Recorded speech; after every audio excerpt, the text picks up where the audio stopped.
এখন গোপালের ভোগ দর্শন করছি। দেখো, কিছুই দিতে পারিনি, খই বাতাসা আর একটু কলা দিয়েছি। অনেক সময় খই দই দিই বা মেখে দিই, আর অনেক সময় চিরা দই দিই, এরকমই দিই। আগে একটু মানে করে দিতাম, এখন পাচ্ছি না, শরীরটা ভালো না, তাই পারি না। আর এই যে আমার সব ঠাকুররা দের পুজো করলাম এইমাত্র। এখানে জয়কৃষ্ণ কালীমাও রয়েছে আমার। তো এখানে আমার গুরুদেব রাম ঠাকুর আছে, রাধা মাধব আছে।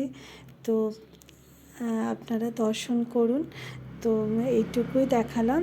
ভোগ দর্শনের পরে আমি এই ভিডিওটা পোস্ট করব। আগে আমি ভোগ দিতাম, ভাত ভোগ দিতাম, অনেক কিছু দিতাম, কিন্তু এখন পারছি না। কয়েক মাস ধরে, বেশ অনেক দিন ধরেই মানে শরীরটা ভালো নেই বলে করতে পারি না।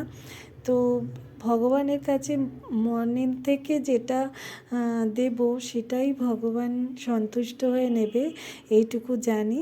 সেই জন্য ভগবান কখনো আড়ম্বর চায় না, ভগবান চায় ভক্তি। তো ভক্তি মনে যেটা আমি দেব, ভগবান সেটাই নেবে, এটা আমি মনে করি, আর এটা আমার বিশ্বাস। আর এইভাবেই আমি করি।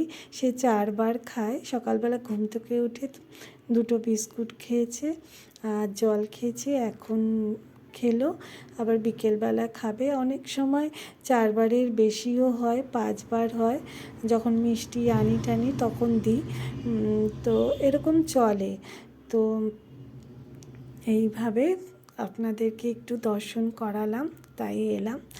তো আপনারা আমার গোপাল সোনাকে একটু দেখুন। তো গোপাল সোনার আয়না দর্শনটা তো হয়নি, তো আয়না দর্শনটা একটু করিয়ে দিচ্ছি। গোপালের আয়না দর্শন হচ্ছে। দেখুন গোপাল আমার কি সুন্দর সেজেছে। আর এই যে কানের দুলটা, এই কানের দুলটার একটা বল মানে ভেঙে গেছিলো, তো আমি আঠা লাগিয়ে আমি ঠাকুরকে বলেছিলাম, গোপালকে, এটা পরে থাকবে, এটা কি সুন্দর লাগছে তোমাকে, পরে থাকবে। কিন্তু তারপর থেকে না, সে আর এই দুলটা আর খোলে না, বা আমাকে দিয়েই তো করাবে, সেটা কিন্তু করাচ্ছে না। তো তার মনে হয় তার এই দুলটা খুব ভালো লেগেছে। তো আজকের মতো এইটুকু। আবার আসবো পরে।